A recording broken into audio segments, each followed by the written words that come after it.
Hello, everyone, and welcome to your JA program called JA Our City.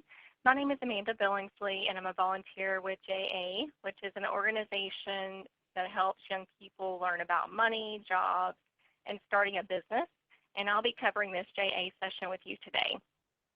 Just a little bit about myself. I work at U.S. Bank in the Human Resources Department, and I've been with the company for 6.5 years. U.S. Bank has over 70,000 employees and is the 5th largest commercial bank in the United States. I'm sure many of you may have seen U.S. Bank branches or ATMs around town, or maybe know someone who works at a U.S. Bank branch or another facility, since we are the 2nd largest employer in Owensboro. In my role specifically, I manage a team of HR business partners, and we support the consumer and business banking operations business line.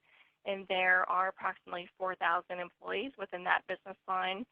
The day-to-day responsibilities include things such as working with leaders to address staffing needs, providing guidance and counsel to managers on addressing employee relations issues, and managing risk, ensuring employment regulations and laws are being followed.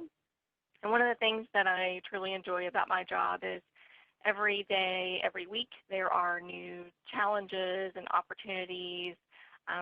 We're never doing the same thing on a day-to-day basis, and that is something that I truly enjoy. So with that, we'll go ahead and get started with our lesson today.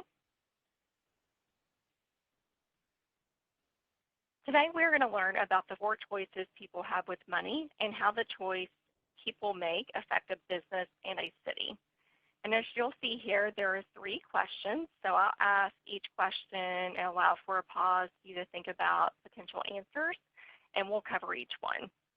The first one being, what is in a city?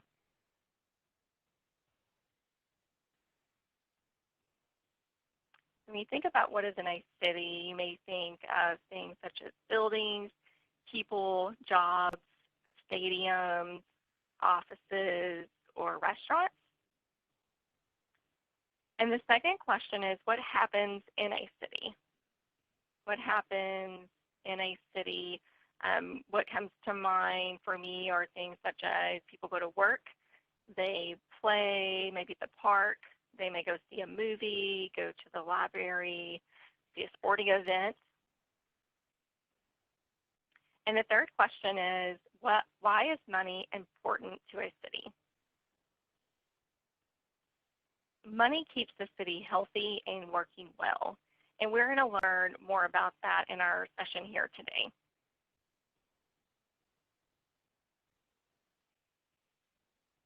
So let's talk about the 4 choices people have with money. The 4 choices are that people can earn money, they can save money, they can spend money, or they can donate money.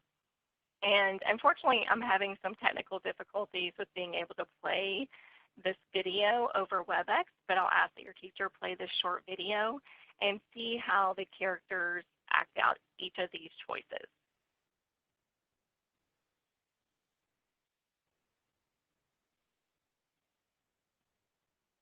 So hopefully you've had a chance to see the video. If not now, maybe towards the end of the session that could be played after this video here. But we'll go ahead and talk about each of the 4 choices, which is earn, save, spend, and donate. Money is an important part of our life, and we use it every day. And we may earn some, we may save some, we may spend some, or donate some. And knowing our choices makes us money smart. So you may ask, why is it important to know the 4 choices? And I'll walk through kind of a scenario for each of these. If you spend money, and let's say you buy a cell phone, and that cell phone is more than you saved, then you don't have any money to purchase, or you don't have any money left.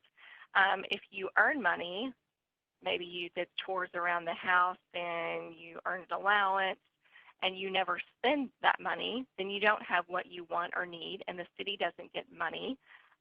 They don't get customers at restaurants or at stores. And if you donate money to maybe Red Cross or Goodwill and you don't earn the money, then you have no money and need someone to donate to you.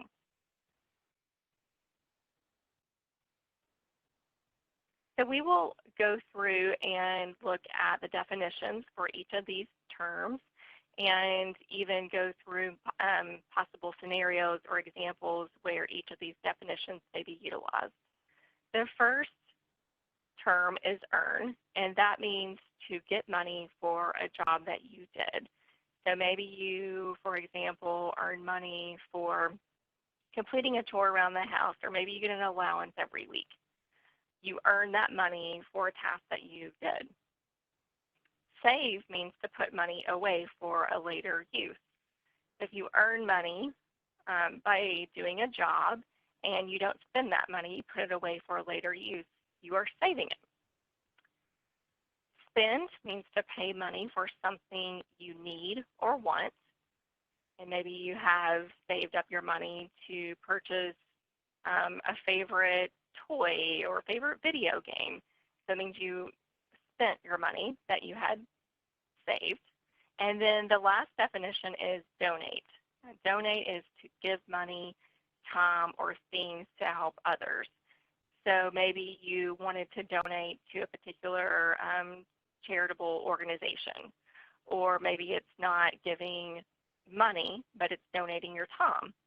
And you volunteer at the homeless shelter, for example. You are donating your time to help out at a particular organization or charity.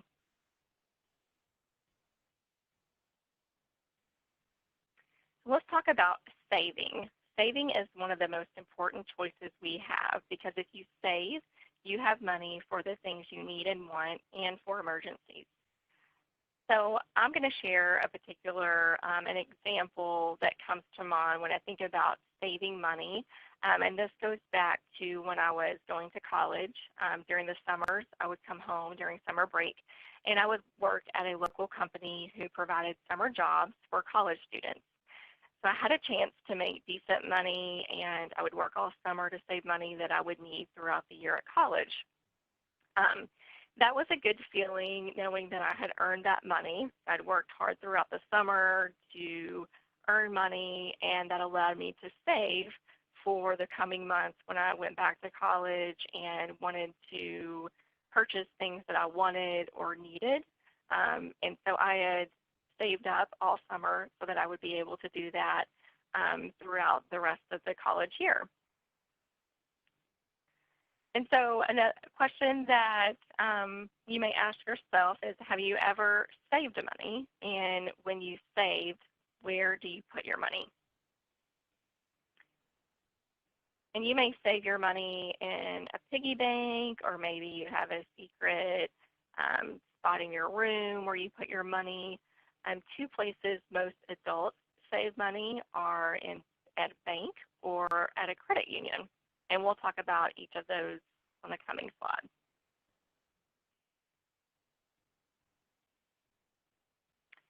So banks and credit unions are businesses where people and other businesses save, borrow, and exchange money. And when you save money at the bank, it's called a savings account. A savings account is designed to hold your money that is not needed right away. So, for example, someone may have a goal to put away $100 a month into their savings account. So every month that $100 goes into that savings account. They're not spending it, and it's going to build up over time. So the savings account is where that money goes, and it may be something that you may want to save up for a particular larger purchase, something that you're wanting down the road, or maybe it's just saving up for emergencies. If something comes up that's unexpected, it's an expense that you are not planning for, you have this savings to fall back on to get you through those unexpected expenses.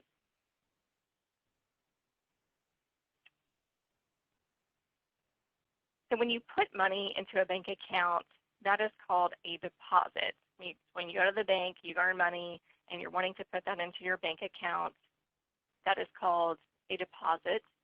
When you take money out of a bank account, that is called a withdrawal. So if you go to the bank and you're wanting to get money out of your bank account, or you go to the ATM and you're needing cash, that is called a withdrawal.